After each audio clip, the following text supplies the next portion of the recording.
Obadiah chapter 1, verses 1 through 9, the coming judgment of Edom.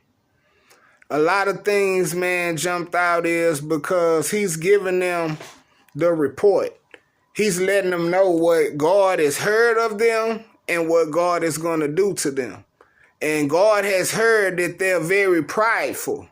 And a lot of people always say, man, you're supposed to have pride. You're supposed to be prideful. It's one thing to have confidence and know who you are. And it's another thing to be prideful or boastful. See, I run pride and boastful like they brothers, like grace and mercy run together. I run pride and boastful together. And when people are pride, they usually boast.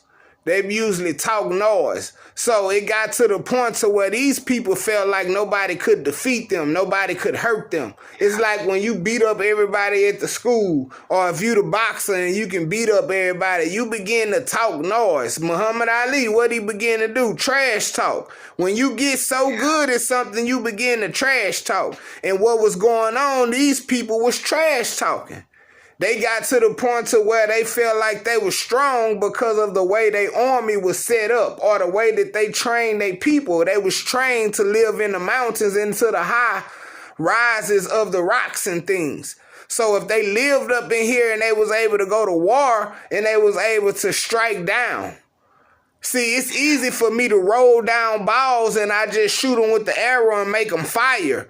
And whoop, whoop, whoop, whoop, whoop, whoop, that fire get to going real fast. Now you got smoke and fire and it's hard to deal with it. Because you on the low ground and we on the high ground. So every time I drop one of these arrows, you getting smoke and fire and it's going to suffocate you or it's going to catch you fire. So it's no way, it's very hard to beat somebody who has the strategy like that, and they knew that. So since they knew that, they began to boast. Since they knew that, they felt like nobody could stop them, but God is telling them, like, I'm going to stop you. Yeah, I know where you done made your bed at. I see you feel like you can be so high and you unstoppable. He said, but I'm going to bring you down. The Lord will bring you down. Then he went as far as and told us about them backstabbers. You know that was our favorite song. Backstabbers, they smile in your face. Yeah. Want to take your place. They backstabbers. Right here is a perfect example. He said that the people that's eating with you, the same people that you breaking bread with, is going to backstab you. Yeah. They going to take what you have. He said they going to walk you to the border. They're going to get rid of you. The same ones you got a peace treaty with, the same ones you think your friends, the same ones you think your partners. I was like, man, have mercy, Lord. Because I done had some snakes around me. You understand? So I was like, have mercy, Lord. That automatic came to me when I read that part. I was like, whoo, Lord. But he say, you didn't reap this. You got what I'm saying? I mean, you done sold this, so you about to reap this. Yeah, you about to reap. You sold it, though. So when you sow this, you know you got to reap what you sow. And God is not a man that he's going to be marked. You can't run game on him. You can't play him. So right now, he's explaining to you, Esau and your people, what the punishment is for what you've done.